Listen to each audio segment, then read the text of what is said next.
Bueno, bien, entonces entramos hoy a un estudio general de lo que es las Sagradas Escrituras y la interpretación correcta de las reglas de interpretación de la palabra.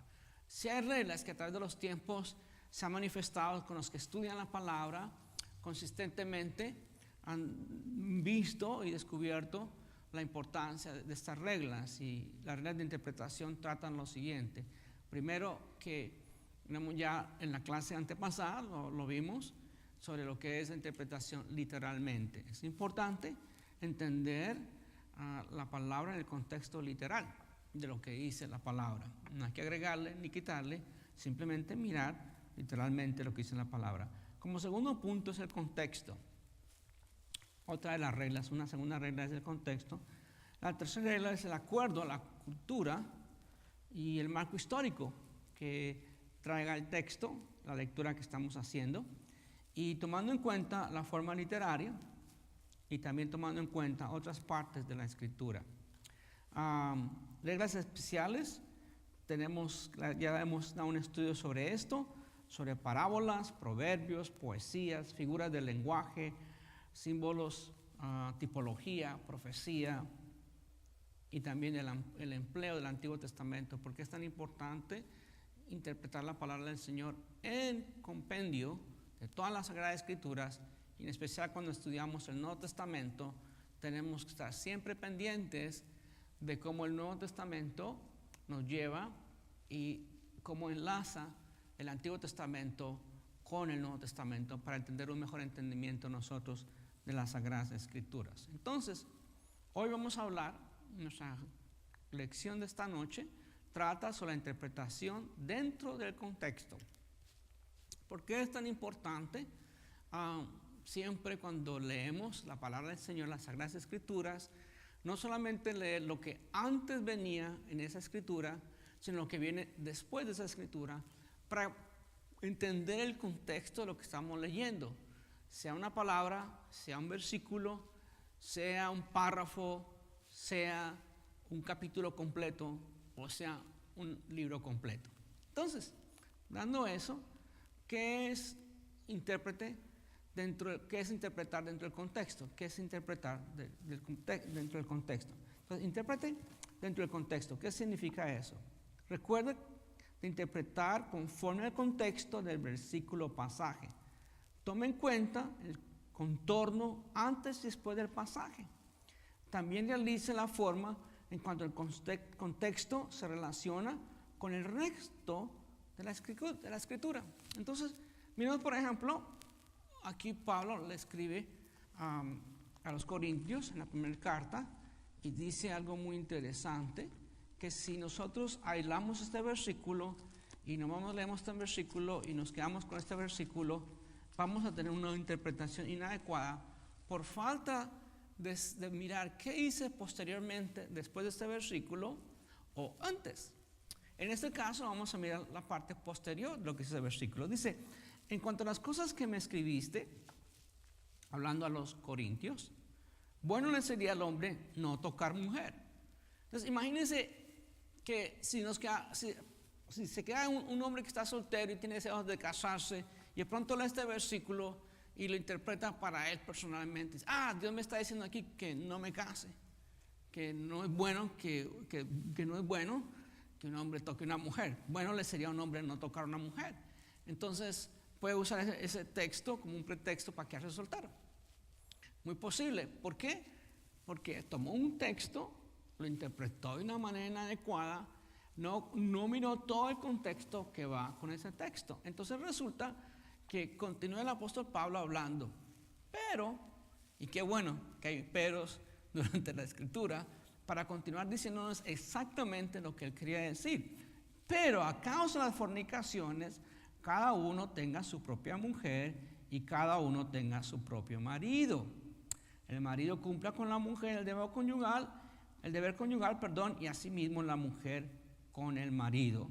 La mujer no tiene potestad sobre su propio cuerpo, sino el marido, y tampoco tiene el marido potestad sobre su propio cuerpo, sino la mujer. Entonces, ¿qué descubrimos de pronto? Que Pablo está hablando sobre el matrimonio. que Pablo está hablando también sobre el ministerio. Y él dice en el versículo 7, quisiera más bien que todos los hombres fuesen como yo, él soltero, pero cada uno tiene su propio don de Dios, uno la verdad de un modo y otro de otro. Entonces Pablo aquí ya después que entramos a estudiar aquí el primer versículo y vamos al segundo, hasta el séptimo viene Pablo y cierra el paréntesis y nos dice, sería bueno que hace como yo para servirle al Señor, pero cada uno tiene su propio don. Yo tengo el don de servirle al Señor sin ser casado, tal vez tú tengas el don de servirle al Señor aún siendo casado. Entonces ya viene la explicación completa. Si nosotros no leemos completa esa parte, quedamos sin un entendimiento correcto y nos lleva a una aplicación incorrecta. Lo mismo pasa cuando el apóstol Pablo en Romanos, el capítulo 7, versículo 23, dice algo muy fuerte, él tratando con su propia vida, hablando de sí mismo, exponiendo aún sus propias debilidades cuando le escribe a los romanos. Y entonces el apóstol Pablo les escribe y les dice algo muy fuerte del mismo. Está en Romanos 7:24, donde él dice, miserable de mí, ¿quién me librará de este cuerpo de muerte?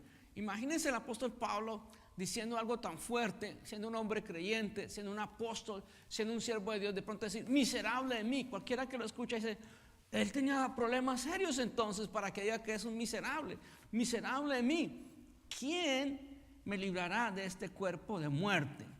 Y gracias, porque no termina ahí, sino continúa con el siguiente versículo donde dice, gracias doy a Dios por Jesucristo Señor nuestro, así que yo mismo con la mente sirvo la ley de Dios, mas con la carne a la ley del pecado.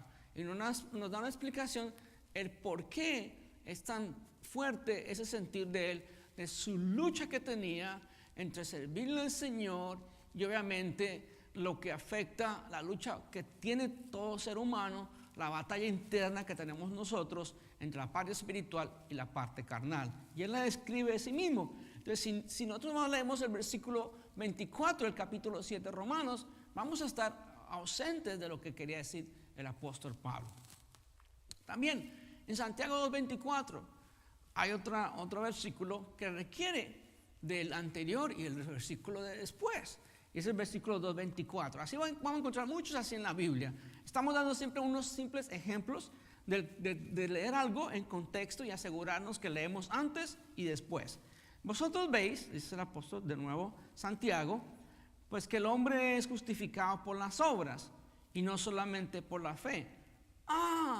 Entonces, ¿qué sucede aquí? Si nos quedamos con este versículo simplemente así y no continuamos con el resto del contexto bíblico que circula y anticipa antes y posteriormente al versículo, vamos a tener una interpretación inadecuada. Vamos a creer entonces que la salvación se da por medio de nuestras obras. Lo cual, bíblicamente, sana doctrina no enseña eso. Porque el mismo Efesios, el apóstol Pablo dice que no somos salvos no por nuestras obras, sino por fe en Cristo Jesús. Somos salvos por Él.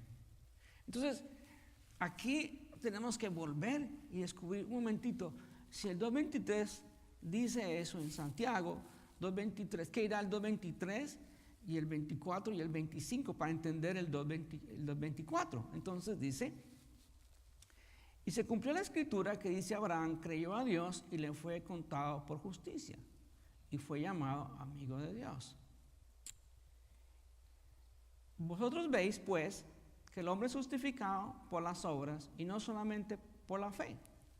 Entonces después dice, asimismo también Rahab la ramera empieza a dar declaraciones de todos los antiguos que fueron justificados ellos por la fe, por lo que creyeron a Dios. Cuando recibió a los mensajeros y los envió por otro camino, porque como el cuerpo sin espíritu está muerto, así también la fe sin obras está muerta. Entonces lo que nos enseña aquí, si nosotros nos descuidamos, vamos a creer que somos salvos por nuestros hechos. Pero cuando leemos ya en el contexto de lo que el apóstol Santiago quiere escribir, entonces descubrimos que nosotros, porque somos salvos, tenemos evidencia de esa salvación a través de nuestros propios hechos. Muy diferente hacer hechos para ser salvos que ser salvos para tener hechos de nuestra salvación. El fruto de nuestra salvación viene por las obras que hacemos nosotros. Es el fruto. Pero la salvación viene de parte de Dios para que ningún hombre se jacte que fue salvo por ser buena gente. Entonces, Génesis 9:3, tenemos otro ejemplo aquí bonito de quedarnos en el contexto. Génesis capítulo 9 nos dice algo, versículo 3, dice: todo lo que se mueve y vive os será para mantenimiento, así como las legumbres y plantas verdes os lo he dado.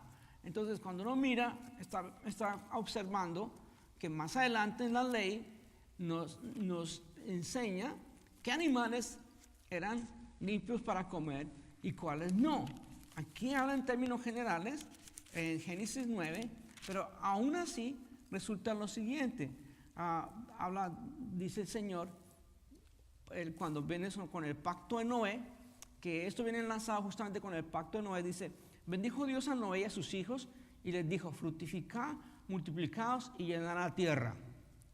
El temor y el miedo de vosotros, versículo 2, estará sobre todo animal de la tierra y sobre toda ave de los cielos y todo lo que se mueva sobre la tierra y todos los peces del mar en vuestra mano son entregados. Está hablando de cuidar. Todo lo que se muere y vive os será para mantenimiento, así como los legumbres, plantas verdes, los he dado todo.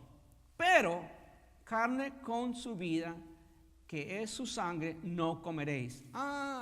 Si no leemos el 4, entonces tenemos un entendimiento que se permitía desde el tiempo de Noé en adelante de comerse todos los animales, los limpios y los que están sucios, de acuerdo a lo que más adelante la ley declara. Hay que leer el siguiente versículo de Génesis 9:3 al 9:4 para entender con exactitud qué es lo que requiere en el correcto contexto de la palabra. Daniel 1:11, por ejemplo, nos acordamos de la situación de los amigos de Daniel, que están en una gran prueba, y entonces están por ser eliminados y ellos deciden tomar un ayuno para buscar de Dios, y entonces vienen y le dicen al que cuidaba de ellos, dice: te ruego que hagas la prueba con tus siervos para 10 días y nos den legumbres a comer y agua a beber. Entonces, si interpretamos el versículo por sí solo, vamos a decir: quiere decir que estos muchachos eran veggies, como dicen hoy en día, vegetarianos, o sea, únicamente. No, simplemente ellos, en la búsqueda de Dios, a través de esta prueba que van a pasar, decidieron tomar un ayuno de lo que son las proteínas, las carnes y demás, y se dedicaron nomás en ese momento a legumbres y agua.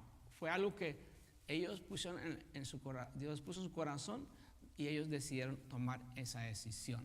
Entonces, de nuevo, porque si alguien lo lee fuera de contexto, va a decir: Dios quiere que para que nosotros seamos limpios y seamos muy espirituales, es importante que solamente comamos legumbres y bebamos agua. Entonces, de nuevo, mucho cuidado con ese tipo de interpretaciones. Muy bien, entonces, algo que es muy claro es cómo nosotros tenemos que entender esta parte de lo que habla de contexto. Muy importante. Cómo tratar con el contexto bíblico. Cómo tratar y no salirnos del contexto. Entonces tenemos un versículo, que ese versículo obviamente tiene palabras. Entonces vamos a tratar del versículo, palabras. En algunos versículos van a haber unas palabras muy claves que nos dan entendimiento hacia dónde va el autor del libro. Entonces, esas palabras completan un versículo que lleva justamente, ese versículo lleva algunos números de frases, a veces 1, 2, a veces más, a veces hay versículos bien largos también en la Biblia. Entonces, viene el versículo, viene la frase, y algunos de ellos forman obviamente un párrafo. Entonces, tenemos que mirar antes y después, capítulo tras capítulo y libro tras libro, y concordancia bíblica.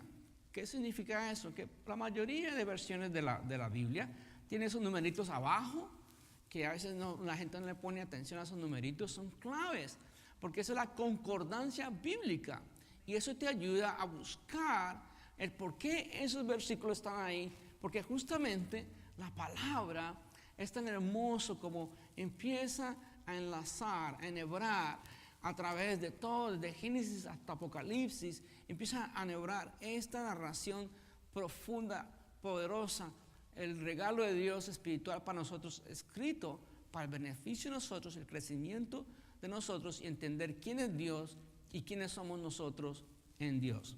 Entonces, la concordancia bíblica es importante, muy, muy importante. Algunas personas la toman a la ligera, pero si tú quieres ser un estudiante que de verdad quiere crecer y entender, mira la concordancia, mira los números que están abajo, que te llevan a otra parte de la Biblia para que te des cuenta cómo la Biblia es tan armoniosa.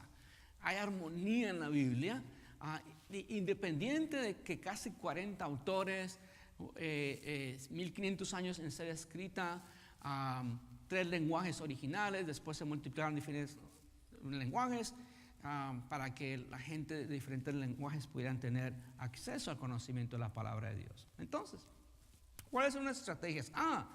Una de las estrategias que queremos elaborar es, antes de llegar a la conclusión, por ejemplo, de un personaje de la Biblia, investigue la concordancia. Investigue qué dice la concordancia. Un ejemplo es lo que pasó en Génesis entre Caín y Abel.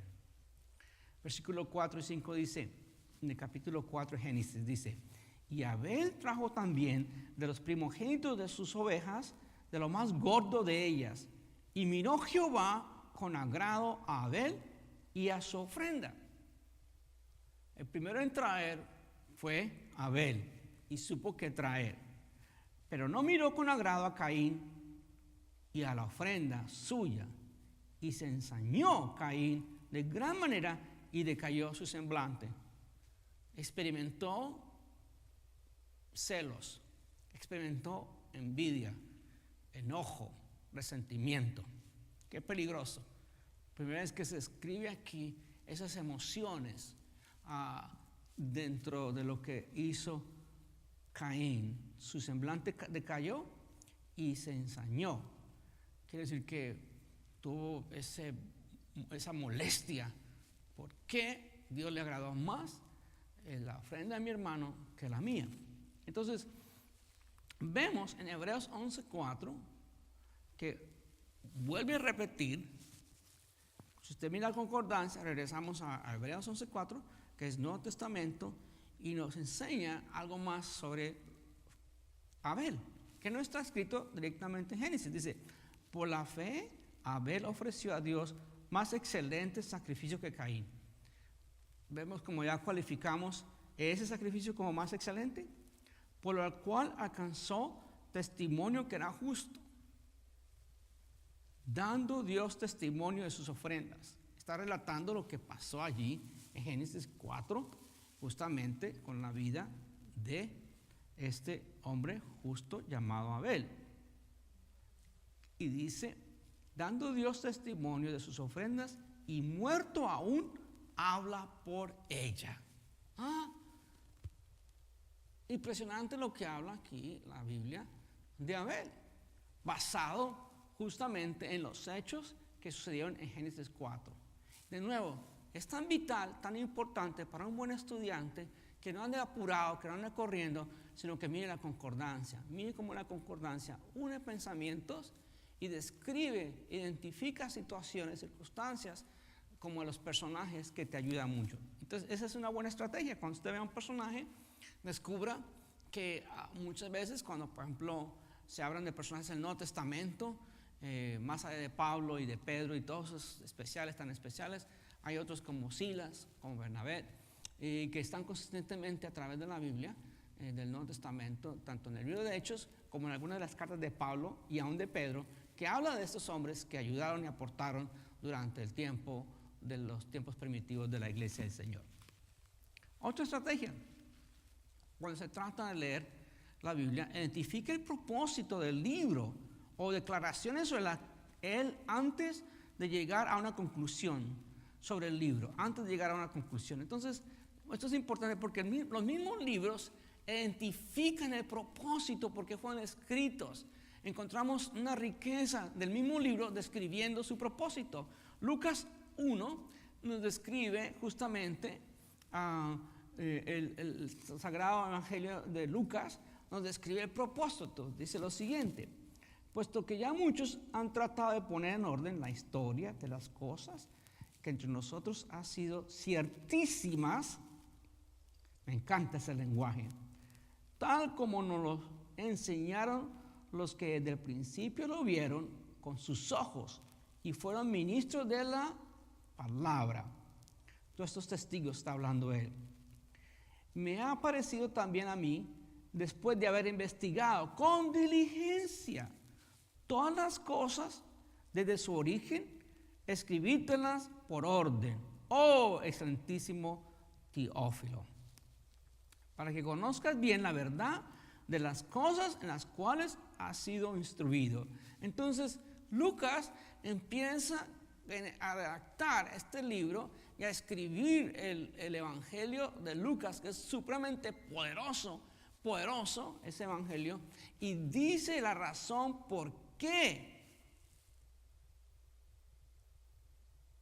La razón, el por qué escribe este libro y los detalles de cómo recopiló la información y de quién venía, cuáles eran sus recursos, de quién venía esta información para poder escribir estos detalles. Qué cosa tan bella, ¿no? Entonces, ya el mismo libro se identifica y describe el propósito por cuál. Encontramos otro como en Juan 20, también en Sagradas Escrituras, según San Juan 20, 30, 31, habla del propósito del mismo libro de San Juan. El apóstol San Juan dice lo mismo, dice algo muy parecido, dice: hizo además Jesús muchas otras señales en presencia de sus discípulos, las cuales no están escritas en este libro. De una vez va diciendo, no tuve la suficiente tiempo para escribir todo lo que Jesús hizo, pero estas se han escrito para que creáis que Jesús es el Cristo. Entonces aquí nos da la razón el por qué se escribe San Juan. ¿Para qué se escribe el libro de San Juan? Para que creáis que Jesús es el Cristo, el Hijo de Dios, y para que creyendo tengáis vida en su nombre. Aquí nos define la razón por qué todo el Evangelio de San Juan fue escrito. Nos define en 2 versículos poderosos y sencillos la razón por cual se escribe el libro de San Juan. Primera de Pedro 5:12 nos dice: por conducto de Silvano, a quien tengo por hermano fiel, os he escrito brevemente, amonestados y testificando que esta es la verdadera gracia de Dios en la cual estáis. Por cuanto de Silvano, a quien tengo por hermano fiel, os he escrito brevemente, amonestados. Aquí el apóstol San Pedro describe la razón por qué escribió la primera carta de San Pedro. Entonces, de nuevo, el mismo libro cientifica la razón por cual fue escrito. El apóstol Pablo también, cuando le escribe a Timoteo la primera carta, le dice algo importante por qué escribe este libro. Dice: esto te escribo, aunque tengo la esperanza de ir pronto a verte, para que si tardo sepas cómo debes conducirte en la casa de Dios, que es la iglesia del Dios viviente, columna y baluarte de la verdad. Aquí le describe el apóstol Pablo a Timoteo sobre cuál debe ser su conducta.